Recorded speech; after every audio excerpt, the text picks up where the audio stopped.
एक बार फिर से आप सभी का स्वागत है आपके अपने परिवार जीरियस अप्रोच में। तो मैं आज उपस्थित हूँ आज फिर से आप सबके समक्ष बाल विकास के अंतर्गत। कल हमने देखा था विकास के प्रमुख सिद्धांत।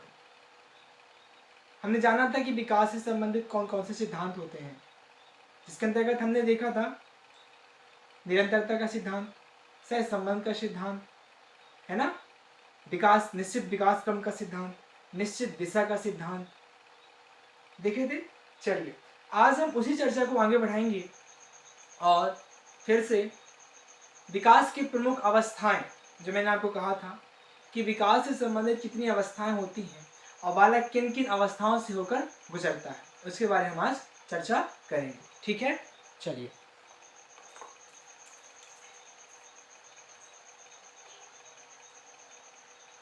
हमने कल विकास के बारे में, विकास के सिद्धांत पढ़ लिए थे। आज हम स्टार्ट करेंगे विकास की प्रमुख अवस्थाएं। क्या देखेंगे? विकास की प्रमुख अवस्थाएं।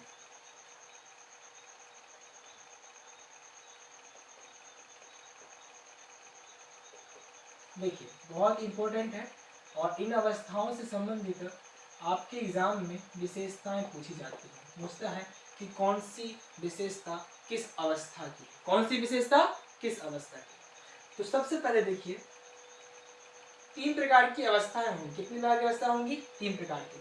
जब बच्चा जन्म लेता है ना, तो उसके बाद जो अवस्था शुरू होती है ना, उसे हम कहते हैं शैशवावस्था। क्या कहते हैं? शैशवावस्था।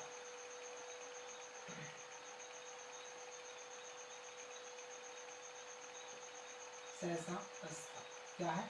शैशवावस्था इसे अपन कहते हैं इंग्लिश में इन्फेंसी। क्या कहते हैं? इन्फेंसी। आप बताएंगे बेसिकली कभी कभी क्या पूछ लेता है, कुछ शिक्षक जो होते हैं शैशवावस्था की उम्र जो होते हैं 0 से मानते हैं। तो 0 आप नोट नहीं करेंगे, इसे कहेंगे आप जन्म से। क्या कहेंगे इसे? जन्म से 2 वर्ष तक। क्या कहेंगे? सॉरी, जन्म से 6 वर्ष तक का समय। कितना समय? जन्म से 6 वर्ष तक का समय कहलाता है आपका शैशवावस्था। क्या कहलाता है? शैशवावस्था। अर्थात जन्म से 6 वर्ष तक आप उसे शैशवावस्था कहेंगे। इसके बीच में बचपनावस्था भी आती है, तो वो नहीं। विकास की प्रमुख अवस्थाओं में पहली अवस्था है शैशवावस्था, इन्फेंसी, जिसकी उम्र जो होती है जन्म से 6 वर्ष तक रहती है।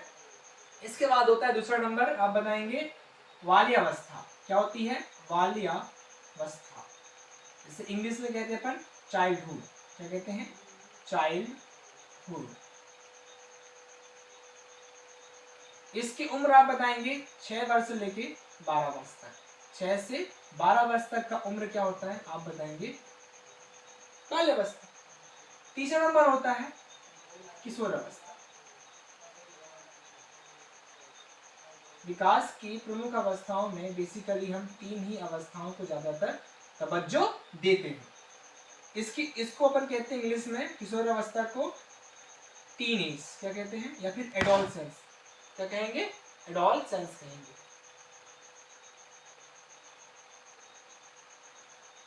ठीक, क्या कहेंगे? एडोलसेंस।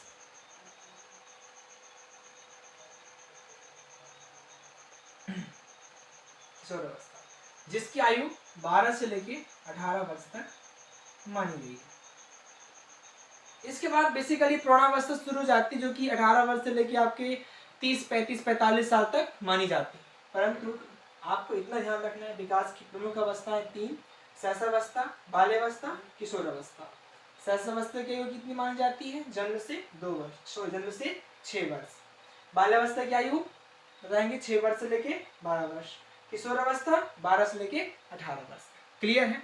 चलिए अब इन अवस्थाओं को अपन एक एक करके पढ़ेंगे। सबसे पहले देखेंगे अपन किसके बारे में?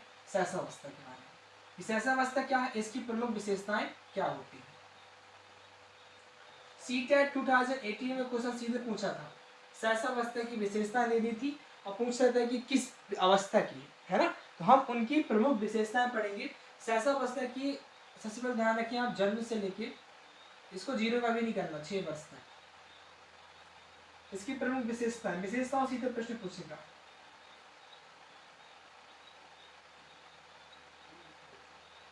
देखिए थोड़ी चर्चा करते हैं अपन, जनरल चर्चा शैशवावस्था के बारे में, इन्फेंसी के बारे में। बच्चा जब जन्म लेता है तो आपको पता होना चाहिए, बच्चा जब जन्म लेता है तो जन्म लेने के बाद जो उसकी आयु होती है और जो उसकी अवस्था होती है उसे अपन कहते हैं शैशवावस्था, जो जन्म से लेके 6 वर्ष तक होती है। क्लियर? ध्यान रखिएगा, फ्रायड महोदय जी ने कहा है, किसने? फ्रायड महोदय ने कहा है, आप ध्यान रखना, बहुत इंपॉर्टेंट परिभाषा है, हमारे हर एग्जाम में पूछा जाता है।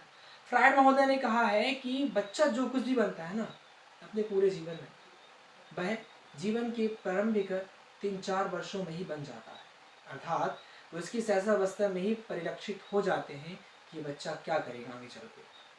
तो मेरे कहने का मतलब ये है, फ्रायड महोदय जी ने ये परिभाषा दी थी। क्यों कहा? क्योंकि शैशवावस्था में जो होता है विकास का स्तर सर्वाधिक माना जाता है, चाहे वह शारीरिक विकास हो, चाहे मानसिक विकास हो, या फिर आपका संवेगों का विकास हो। क्लियर? तो शैशवावस्था में ही बालक का सर्वाधिक विकास देखने को मिलता है। बालक तीव्र गति से विकास करता है, उसके आकार में, उसकी आकृति में, उसके वजन में, उसके रंग रूप में परिवर्तन बहुत तीव्र गति से होते हैं शैशवावस्था में। मानसिक स्तर भी बहुत तीव्र गति से बढ़ता है, किसका? शिशु का। ठीक है ना? तो फ्रायड महोदय की जो परिभाषा थी आप उसे ध्यान रखना। इसकी पहली विशेषता आप लिखोगे सर्वाधिक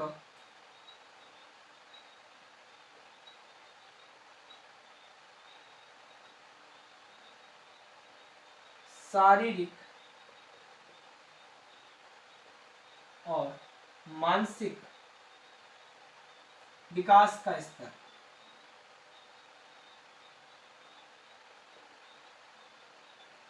क्लियर? ठीक। पहली विशेषता आप ध्यान रखना, सबसे ज्यादा शारीरिक और मानसिक विकास कहाँ होता है? तो आप बताएंगे कहाँ पे? शैशवावस्था में। क्लियर? इसके बाद जब हम बात करेंगे, इसमें अंगों का विकास तीव्र गति, मतलब शारीरिक विकास तीव्र गति से हो रहा है। ठीक है ना? इसके बाद दूसरा नंबर क्या होता है इसमें? ये हो गया। अब बालक किस तरह से, एक विशेष और देखिएगा, इसमें प्रश्न पूछा हुआ है, केबीएस एग्जाम पूछा था कि शैशवावस्था में किस प्रकार की शिक्षण विधियां काम करती है। तो बताना आप, जब बालक विकास करता है ना तो वह स्थूल से सूक्ष्म की ओर, किस ओर? स्थूल से सूक्ष्म की ओर, पहला नंबर स्थूल से सूक्ष्म की ओर, फिर अस्पष्टता से स्पष्टता की ओर। अस्पष्टता, इनको समझाऊंगा मैं क्या होता है। मुझे पता है मेरे साथ बहुत सारे ऐसे साथी हैं जिन्होंने रेगुलर कॉलेज से डाइट या फिर डाइट जैसी संस्था से उन्होंने बीएड नहीं किया है, तो उन्हें क्या है, इन सब शब्द शैलियों से क्या नहीं होगी, परिचय नहीं होगा। मैं इन चीजों को बताऊंगा। अस्पष्टता से स्पष्टता की ओर, अस्पष्टता से स्पष्टता की ओर। ठीक। इसके बाद एक दो और होती, जैसे कि आप बताएंगे अनिश्चितता से निश्चितता की ओर। अनिश्चितता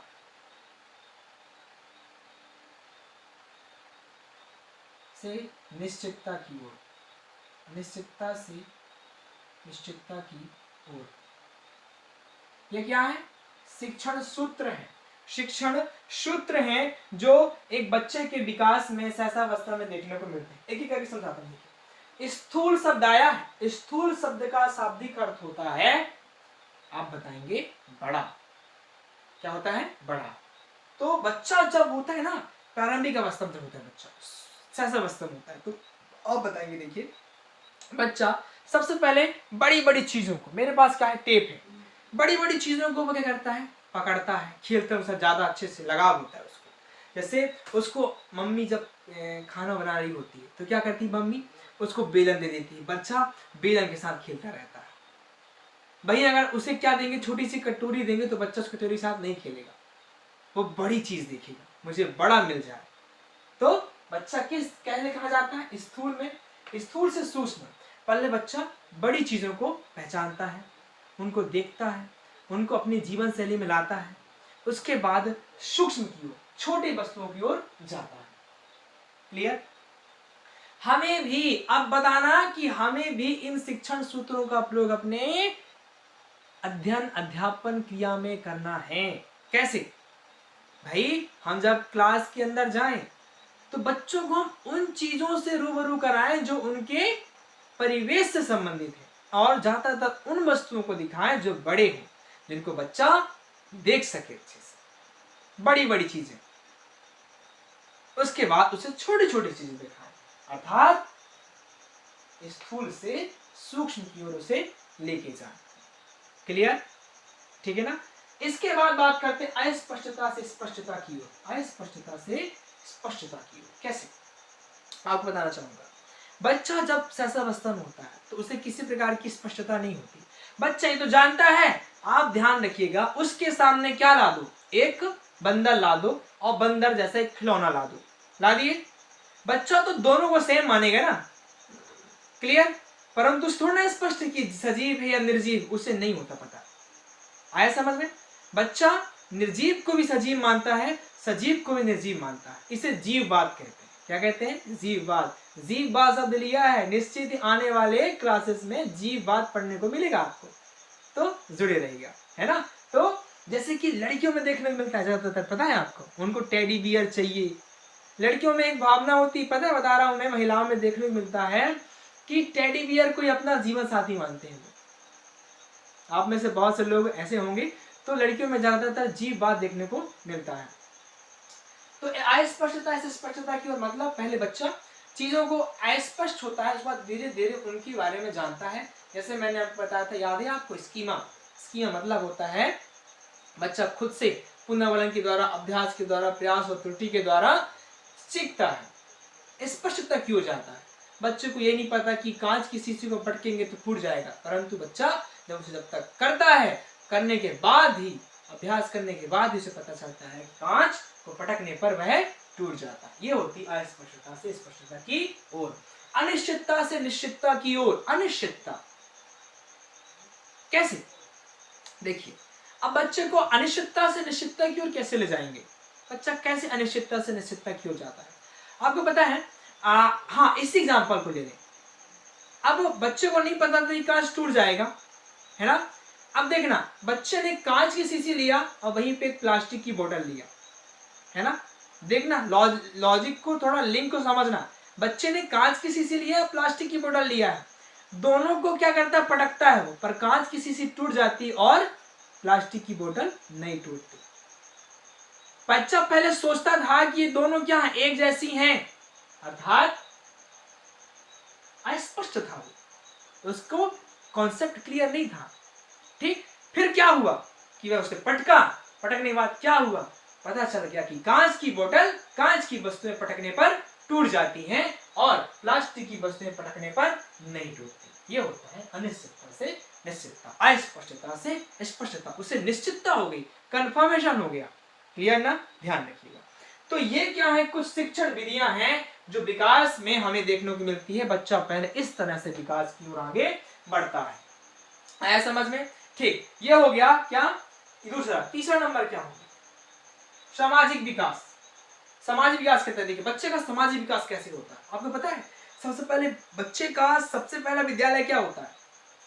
आप कभी भी कहीं जाएंगे तो आपसे पूछा जा सकता है कि बच्चे का सर्वाधिक विकास, सॉरी, सबसे पहला विद्यालय क्या है, आपका आंसर होगा क्या, परिवार। सिंपल। उसकी सबसे पहली शिक्षिका उसकी माँ, उसके परिवार के सदस्य। क्लियर? तो बच्चे का सामाजिक विकास सबसे ज्यादा कहाँ होगा, बताइए।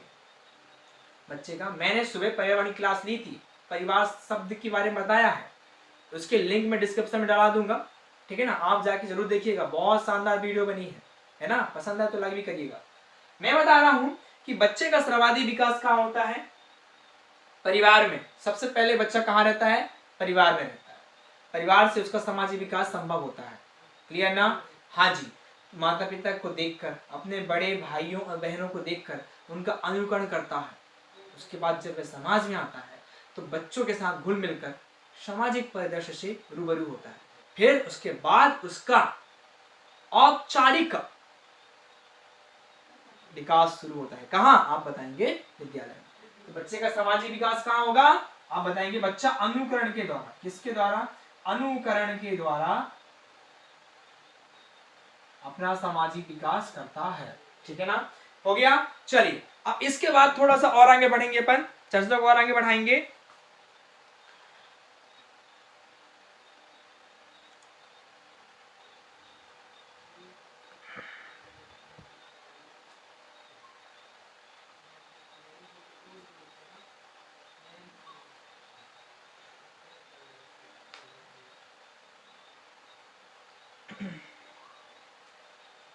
शैशवावस्था की जितनी विशेषताएं थी, इंपॉर्टेंट विशेषताएं मैंने आपको बता दी हैं।